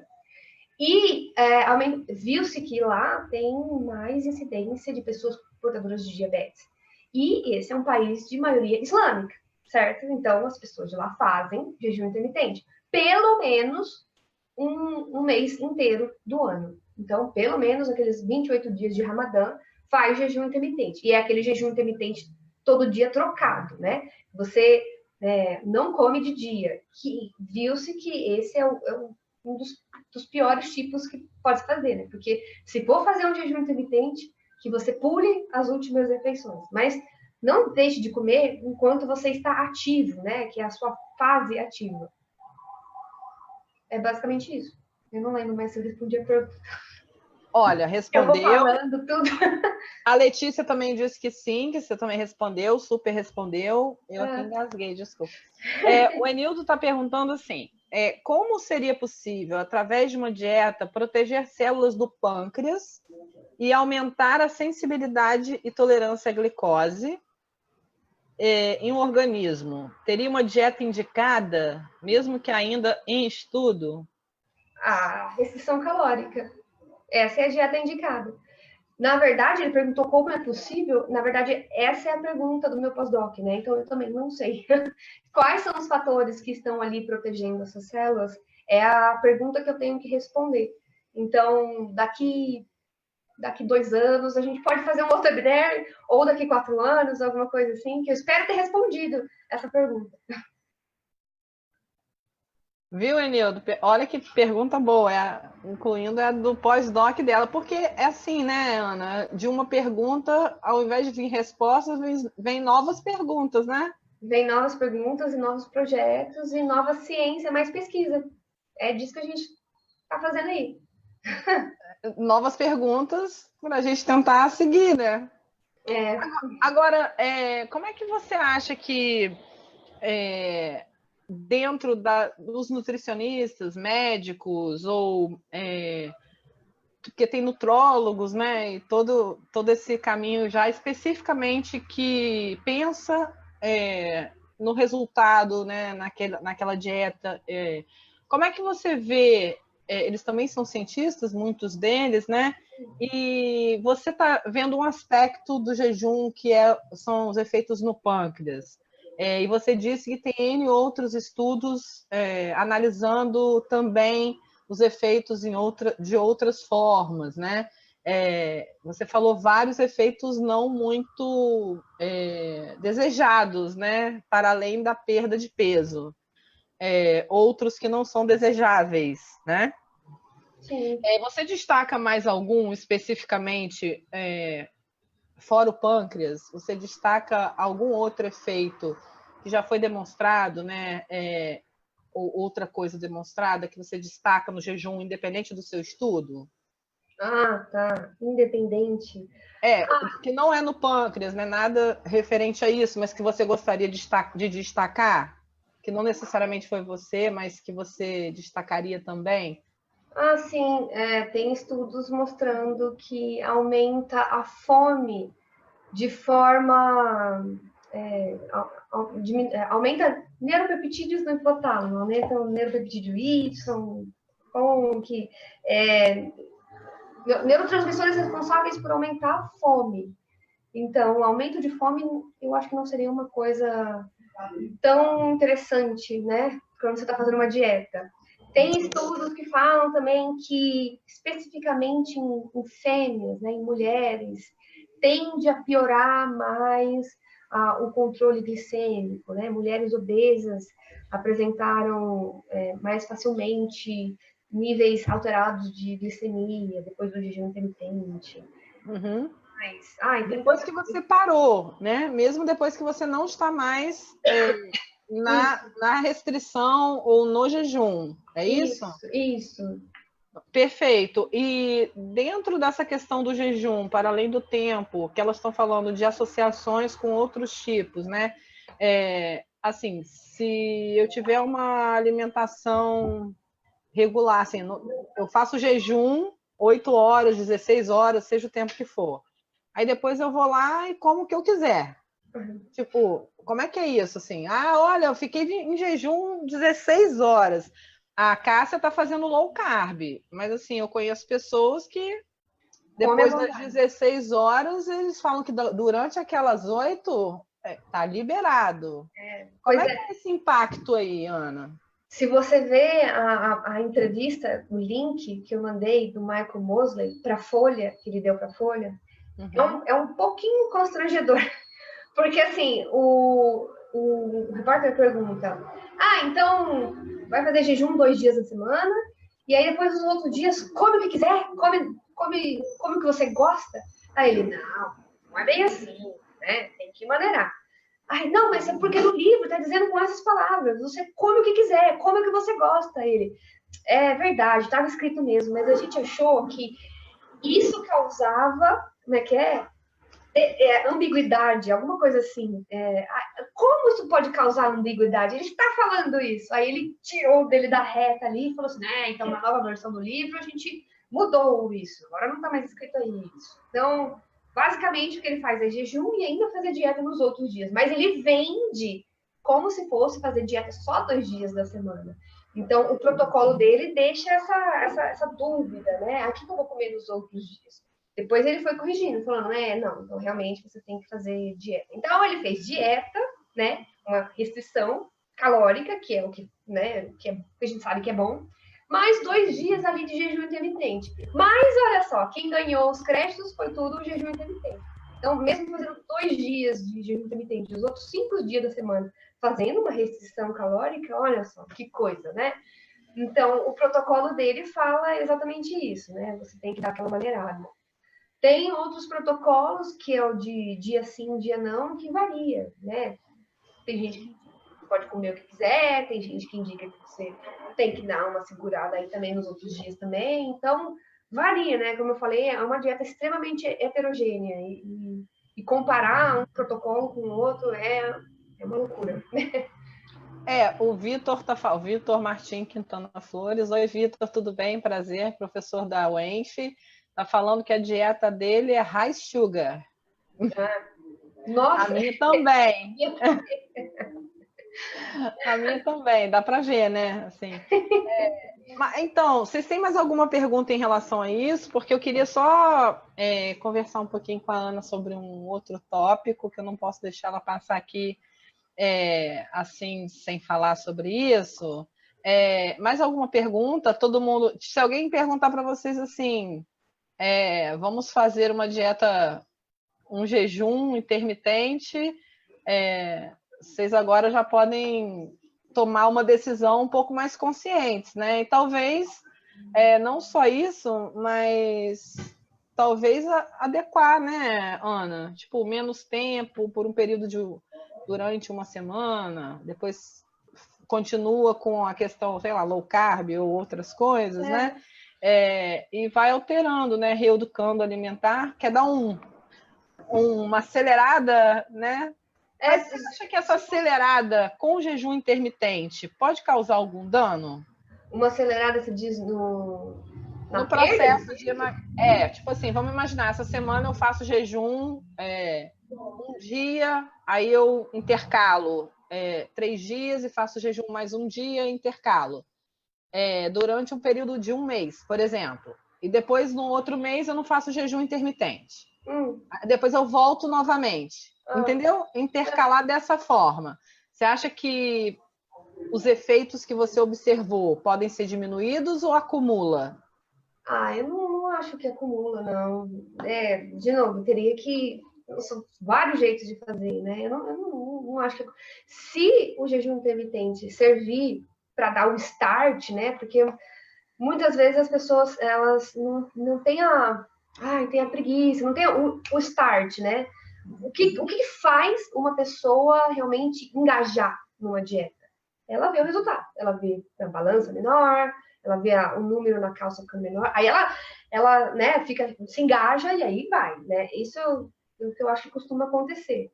Se o jejum intermitente um mês servir para dar esse start aí você consegue reeducar a sua alimentação, eu acho que é válido. Uhum. Não, é porque não seria longo prazo, né? Porque estaria fazendo essas alterações, né? Mas a fome aumentada talvez continue, né? Pois é. Neuropeptídeo Y lá no hipotálamo, pode ser que boicote aí a dieta aumentando a fome, né? Aumento de grelina. A Laura está dizendo que ela gosta mesmo de comer. E Olga está perguntando se não pode nem um suquinho. Bom, no jejum, nem um suquinho. A Laura pode comer porque é magra, né? Pô, tem que comer mesmo. A genética ajuda, não? Ajuda. O suquinho, não, né? A não ser que for esse suco de pó aí, sem caloria, né? O que Nossa, mas esse pode? Saudável.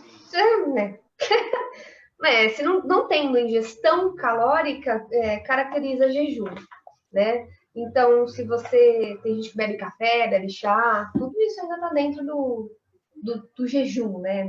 Você não vai quebrar o jejum. Agora, eu vi também pessoas que fazem, eu não lembro o nome, era um café turbinado. Eu acho que alguém online vai saber falar. É um café que eles botam óleo de coco. Nossa, meu Deus, como isso deve ser ruim. Aí, beleza, isso é gordura, né? Aí isso não tá quebrando o jejum, né? Mas alguém vai falar, e fala o nome disso, shot de não sei o que. Eu não lembro onde eu vi isso, mas é uma prática as pessoas fazem isso, botam óleo de coco e adoçante no café. Porque assim, também a gente brinca, eu lembro que quando eu começo a falar de alimentação e tal, eu me lembro das fases da ciência também, né? Tipo, com freio faz bem, com freio faz mal. Café faz bem, café faz mal. Ovo faz bem, ovo faz mal. Assim, já teve de tudo, né? Assim, as coisas mudam muito quando a gente fala de alimento, porque novos conhecimentos vão vindo, né? Vão aparecendo. Então, sei lá, carambola. Não é bom porque por causa dos rins, né? Enfim, pessoas que têm problemas renais não podem esse tipo de alimento ou outro. Claro. Você viu o nosso vídeo, né? Não vi, não. Não que viu? Vídeo? Não. A gente fala do com freio, da carambola, de tudo. Você não Verdade? viu? Que bom, eu não vi mesmo, mas desculpa, mas que é uma brincadeira. Pois porque é tão óbvio, a gente que acompanha, né? Não é para óbvio, o vídeo é importante porque realmente mostra o quanto a ciência não tem verdade absoluta, né, Ana? A ciência não é assim, essa é uma evidência hoje. De repente, Exatamente.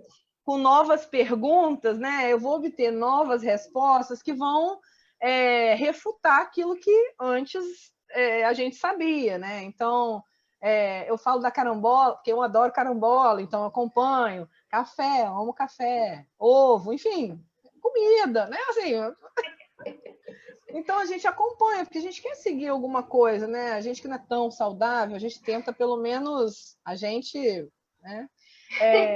Você saudável. Então eu acho que isso. Eu acho que eu não vi o vídeo, mas vou ver. Veja. Eu acho que o título é Essa planta pode destruir seu fígado, alguma coisa assim. É bem clickbait, para as pessoas irem mesmo assistir. Porque realmente eu acho assim, opa, queria muito. Oi, Luiz, tudo bem? Nutricionista que eu amo. Mas, oi, Luiz, se tiver alguma coisa a dizer sobre isso, eu adoraria ouvir o que você tem a dizer. Aqui ele está falando, o Felipe Saluan falou do Bulletproof Coffee, que é café, óleo de coco e manteiga do centro-oeste da Jamaica. Manteiga também. Tá dizendo aqui. Isso aí, bullet o quê? Bulletproof Coffee. Eu vou botar aqui para você, peraí. Café à prova de bala? Ele estava colocando isso aqui. Eu acho que era esse nome mesmo. É isso mesmo? Vamos lá. Eu não sei quem faz isso, se é o grupo do low carb. Eu acho que é o grupo do low carb que faz isso. Aham. Não, porque assim, realmente é muito interessante quando a gente fala sobre alimentação e ciência, porque cada hora a gente tem mesmo algo novo, né? Porque as pessoas vão estudar e precisam, algumas coisas são mais a longo prazo e também diferem em diferentes populações. Acho que tem muito isso, né, Ana? Isso, fazer uma dieta, uma pessoa com mais idade, uma mais nova, ou um homem e uma mulher, tem a diferença. Isso tem muitas variações. E aqui o Enildo, eu não sei o que é regressão alimentar, Enildo, mas assim, é reeducação alimentar que você quer dizer? Porque ele está falando sobre se proporciona uma desestimulação dos sistemas orgânicos que promove a regulação do nível de gordura corporal. Eu não sei exatamente o que é regressão alimentar mediana e progressiva. Você sabe, Ana? Eu não sei, não. Olha, Nildo, a gente não sabe o que é regressão alimentar. Se você puder contar para a gente, seria legal. Eu não sei. Desestimulação nos sistemas orgânicos? Eu também não entendi muito bem. Se você puder esclarecer. Enquanto você esclarece para a gente, deixa eu falar de uma coisa aqui, porque eu não posso deixar ela embora. 15 mil inscritos! Então, essas moças incríveis, maravilhosas, que eu conheci, tipo, ontem, e hoje já são famosas no YouTube. Nossa! Então, assim, né? Olha que orgulho. Fiquei muito feliz, o canal delas no YouTube. Daqui a pouco não vai ter nem tempo pra gente aqui, viu? Olha isso, ó. Imagina, sempre tem tempo. Say yes, lembra? Say yes. Aqui também, a gente sempre say yes, depois nem dorme. Say yes, say yes. Então, eu queria que vocês, falando nessa trajetória linda de pesquisa que vocês têm, né, a Laura e vocês todos que estão envolvidos nisso, como é que foi esse encantamento com a divulgação científica depois do FemiLab e o quanto essa nova porta, o que essa nova porta trouxe para vocês, né? E assim, porque vocês tudo, gente, se vocês não conhecem, assim, sabe que eu sou fã, sempre fui fã, vocês já sabem disso. Foi um prazer ter conhecido vocês e eu nunca vi um cientista, porque eu tenho assim, além de me divertir muito, eu me divirto, né? Eu tenho várias novas informações de uma forma diferente. E eu acho que vocês levam essa coisa da diversão por um lado, assim, bem sem filtro mesmo, mas com muito bom gosto, né? Assim, eu acho que vocês estão falando uma linguagem que as pessoas estão a fim de ouvir e que não é todo mundo que tem, né? Assim, eu talvez não encaixe nessa linguagem, eu não consigo ter essa linguagem, apesar de adorar ver e ouvir. E isso é uma habilidade tão incrível que vocês têm de deixar tudo tão leve, tão divertido, que eu adoraria que você falasse um pouquinho sobre isso para a gente. E, claro, recomendo fortemente, nunca vi um cientista. Logo linda, cores lindas. Você viu que gracinha? Tudo lindo. Parabéns a todo mundo que está envolvido nessa iniciativa. Foi repaginado recentemente, né? A gente fez uma parceria grande, a gente já pensou, vamos já repaginar para já começar com novos inscritos. Então, eu acho que assim, gente. Olha quem tá aqui. Olha quem tá aqui. Eu acho que assim, depois do FemiLab, que a gente aprendeu tanta coisa legal lá, e a gente pensou, não dá para... Vamos usar isso, né, como energia para fazer. Eu acho que a principal coisa é que fazer divulgação dessa forma, assim, traduzida, porque é o que a gente faz, né? A gente pega aquela pesquisa lá e fala, isso, vamos fazer uma analogia aqui, vamos fazer uma metáfora aqui, vamos explicar desse jeito. Eu acho que isso revigora a gente, né, como divulgadores. Porque a gente está tão dentro da academia, tão focado, tão fazendo palestras cada vez mais específicas da proteína do pelo, do ser vivo lá. E aí, quando a gente vem quando a gente vem pro geral, assim, e fala com as pessoas, coisas mais básicas, assim, acho que isso revigora, fala assim, tá vendo? Olha essa pessoa, eu não sabia disso. E aí, de que serve o nosso conhecimento acadêmico se ele não for compartilhado, né? Fizeram essa pergunta lá no Perifacom. De que serve? Por que vale o meu conhecimento se eu não passo para ninguém, se fica só na minha bolha de cientistas? Então, esse negócio de falar com o público revigora. E outra coisa, a gente acaba aprendendo muita coisa, porque eu sei de uma área, a Laura sabe de outra, a Flávia sabe de outra, a Marcela de outra. Então, a gente vê alguma notícia nova, a gente pesquisa, a gente estuda, a gente debate, né, no grupo, tudo tem um debate prévio, todo mundo sempre aprova em conjunto os posts, melhora os posts, os textos. Então, a gente acaba aprendendo também. Então, é basicamente essas duas coisas de fazer divulgação científica, né? Você se revigorar na sua própria pesquisa, na própria academia, e força, vamos lá, e também sempre aprendendo, sempre aprender mais. Eu acho que isso é a coisa que encanta, né, na divulgação. E eu não pretendo parar, né? Agora, força total. Não, por favor, porque com um vídeo com 45 mil visualizações em 2 semanas, significa que vocês têm não só muito para dizer, como muita gente quer ver e ouvir, né?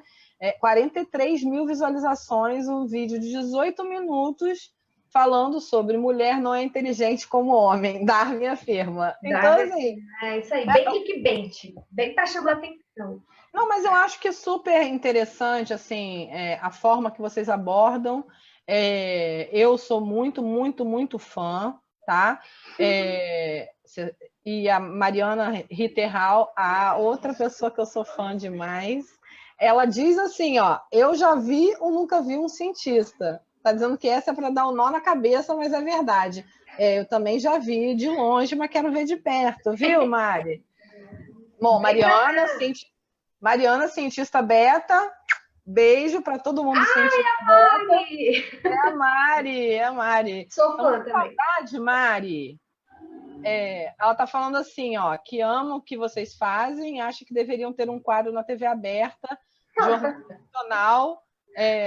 Nota Ana, por favor. Eu concordo, Mari. Eu acho que ia ser incrível, incrível mesmo, porque elas abordam de fato o tema com muita leveza e muito conhecimento. Tá aí, ó, dica para o Jornal Nacional, se alguém estiver ouvindo aí, ó, dica da Mari.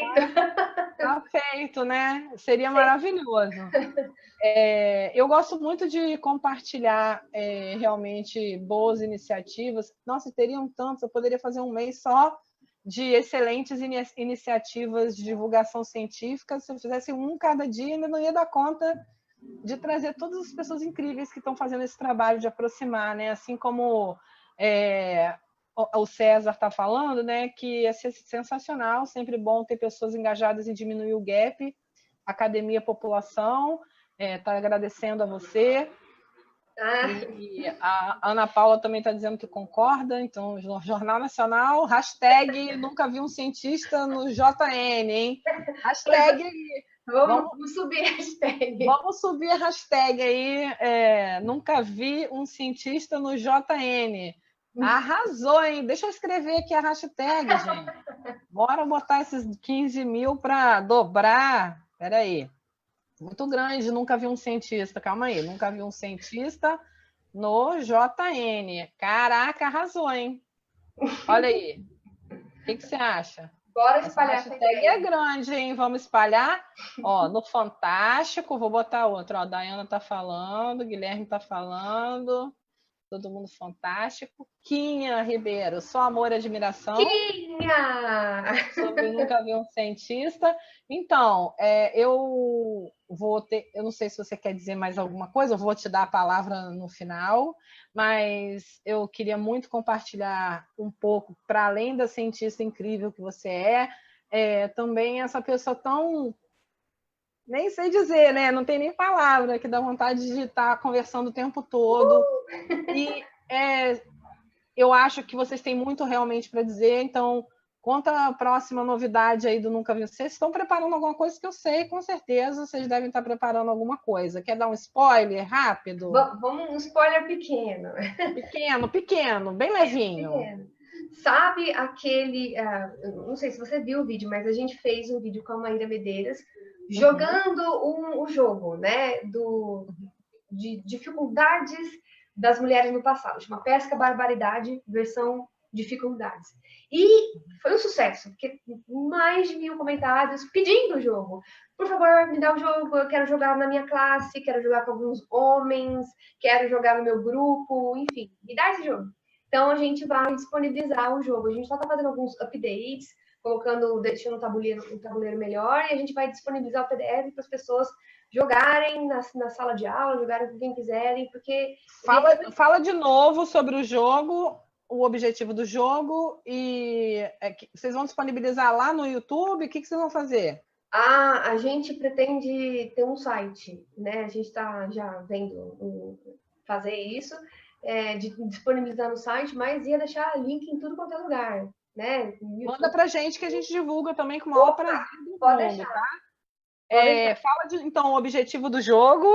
Tá, o objetivo do jogo é mostrar o quanto as mulheres na área da ciência, né, as mulheres do passado que queriam entrar para a área da ciência, o quanto era já difícil só por serem mulheres, né? Então tem várias cartas lá. Por exemplo, você é mulher, você não pode assistir a aulas universitárias, volte 2 casas. Basicamente assim, sabe? Você é mulher, você não tem direito a ter um laboratório seu, você tem que fazer pesquisa num porão empoeirado. E mesmo assim você ganhou um Nobel, avance uma casa. É basicamente isso, sabe? Mostrando dificuldades reais, né? Coisas reais extraídas de livros, de referências de que mulheres do passado aconteceram. E mesmo assim, a mulher mais poderosa da história, né? A pessoa mais poderosa da história é uma mulher, a única pessoa que ganhou 2 prêmios Nobel em áreas diferentes, né? Marie Curie aí tá aí para não deixar mentir que mesmo com tantas dificuldades as mulheres conseguiram e conseguem ainda fazer muita coisa, apesar de ainda ter muito sexismo na ciência, né? Não sei quem lembra lá daquele ganhador do Nobel, Tim Hunt, acho que era Tim Hunt, não, que falou que mulheres eram sensíveis demais para fazer pesquisa. Né? Ainda tem muita barbaridade, que é o nome do jogo, né? Pesca Barbaridade. Eu não posso falar o que eu... Como chama o nome do jogo? Fala de novo. Pesca Barbaridade, né? Porque a gente fala, nossa, que barbaridade. É isso? Vê aí. Isso. Você quer que eu pegue? Pescar, barbaridade. Que você pega as cartinhas e vou botar aqui de novo o jogo em breve disponível. Isso. Você quer que eu pegue as cartinhas para você ver? Claro! Por favor. Tá, eu vou pegar, já. Spoiler bem feito, assim, já mostra tudo. Bota aí. Vou pegar. Então, enquanto ela pega lá, gente, eu não sei, a gente está no último webinário do mês que foi dedicado, né, a um webinário, os webinários todos por mulheres cientistas, né, mês Mulheres da Ciência. Mari, muito obrigada por compartilhar. Mari compartilhou um vídeo aqui também do jogo.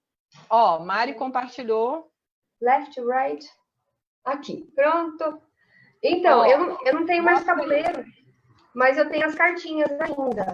Olha aqui que gracinha. São várias cartinhas, né, de coisas reais que aconteceram.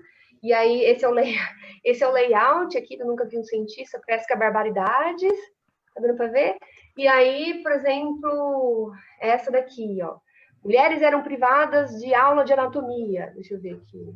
Né? Porque tinha uma natureza delicada demais. Então, você não... Como é que é? Tá invertido para mim. Não, adorei o piriri pororó. Adorei. Piriri pororó. Pipipi, popopó. É tipo... pipipi, popopó. Você é delicada demais. Então, são várias cartas falando dificuldades reais. E aí embaixo tem a informação, se você vai avançar a casa ou se você vai voltar. E aí eu não estou com o tabuleiro aqui. Não, mas só para lembrar que isso não faz tanto tempo assim, né? Se a gente for colocar isso no tempo, né, Ana? Tem algumas cartas que fala, por exemplo, você é mulher no século XVI ou no século XIV, onde as universidades começaram a existir e o ensino passou a ser um pouco mais independente do ensino religioso. Mulher podia? Não podia. Então, volte para tem umas cartas, mas basicamente a maioria das cartas é falando basicamente do último século, né? Do último século, né? No século XIX. Eita, tá baixo. Tá Não, deu para ouvir. Resource. Oi? Não. Pareceu pensar, low system resource may affect your audio. Não, mas aí voltou.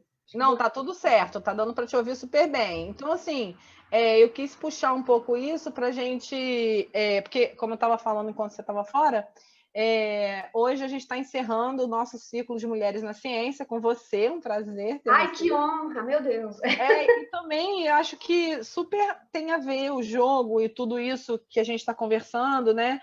Nunca Vi o Cientista começou com você e com a Laura, né? Com a Laura, você, enfim, duas mulheres incríveis, né? A gente tem a rede, que tem uma equipe em vários integrantes, né? Mulheres, né? Tem muitos homens, claro, que colaboram, mas muitas mulheres. E a gente tem visto tantas conquistas lindas de mulheres cientistas, né?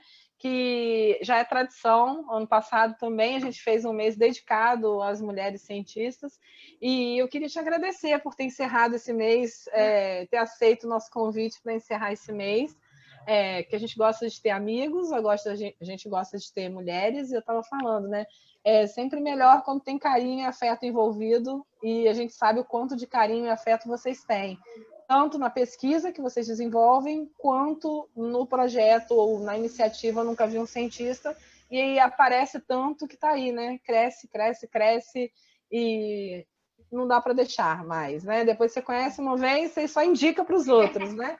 Então, um beijo grande, Ana, muito obrigada. Imagina, Ju, eu que agradeço. Nossa, que honra estar aqui fechando, né?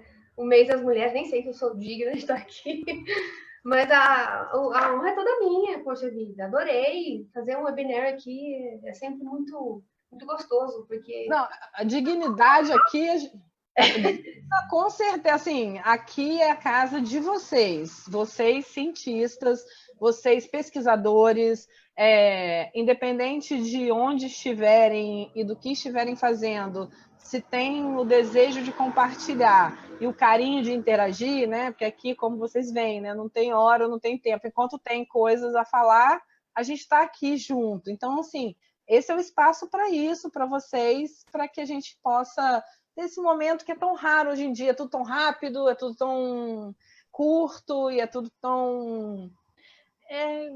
passa rápido, né? Aqui também passa rápido, mas a gente gosta da conversa. Então, a gente espera que você tenha curtido essa experiência. Ai, adorei.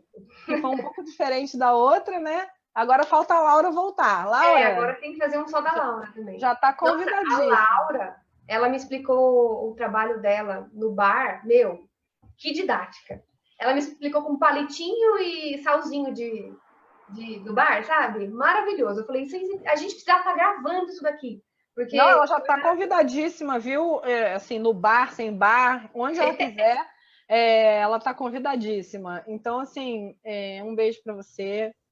Sempre que você quiser ou precisar da nossa colaboração, aqui a porta está aberta, a casa é sua, não tá nem precisa, né? Não tem nem chave para vocês. Então, obrigada. Por favor, sinta-se à vontade, tá bem? Tá bom, beijo, Ju. Beijo, gente, estamos encerrando, viu? Quer deixar algum recado, falar alguma coisa, Ana? Que foi um prazer estar aqui hoje. Muita, muita honra mesmo. Acho que eu já falei tudo que eu tinha pra falar. A gente falou pra caramba hoje, né? A gente falou pra caramba hoje. Aline, beijo pra todos. Gente, todo mundo que ficou com a gente até agora, obrigada. a gente agradece. E pessoal do Facebook, estamos encerrando. Ah lá, Laura, volta, me chama. Tá chamada, Laura. Então, um beijo para todos, tá? Pessoal do Facebook, estamos encerrando.